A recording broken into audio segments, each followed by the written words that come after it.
Hi mga kabanding, oras na naman nga para mag-food trip kaya samahan nyo kami at maglafang naman tayo ng takoyaki. Ito nga yung Tatsuka Takoyaki na matatagpuan dito lang tapat ng Maypaho Church, Caloocan. So sobrang dali lang niyang matagpuan kaya kung nagki-crave din kayo sa takoyaki, i-try nyo na rin po ito. At may 3 flavors to choose po pala sila. Meron silang crab o kani, yung octobits at yung ham and cheese. Sobrang panalo naman lahat.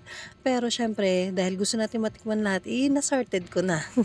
Na-sorted na natin yung ating in-order na takoyaki sa kanila.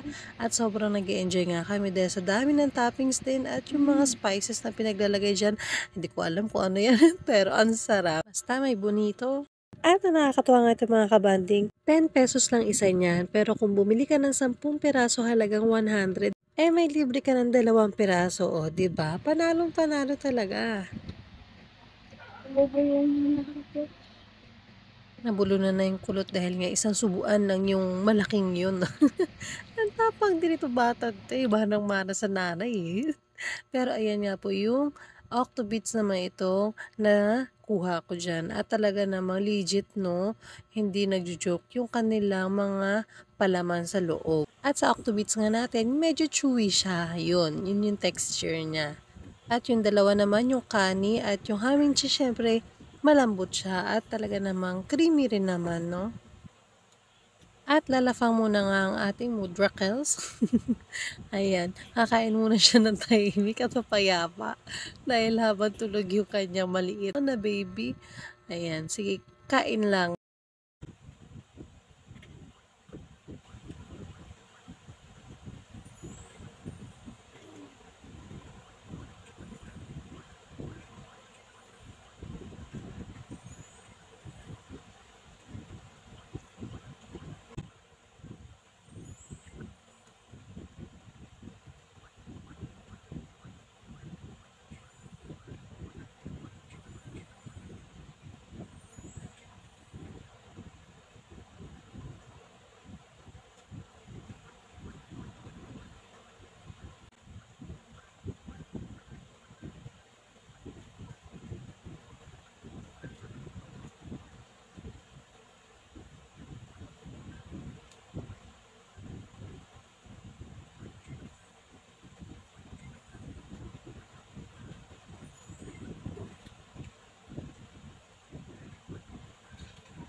At talaga na-enjoy ko nga mga kabanding yung aking takoyaki na merienda. Kaya kung nag-enjoy rin po kayo, please follow us on Facebook page Love Food Banding with Team Kulot. And also subscribe our YouTube channel Love Food Banding. Maraming po salamat.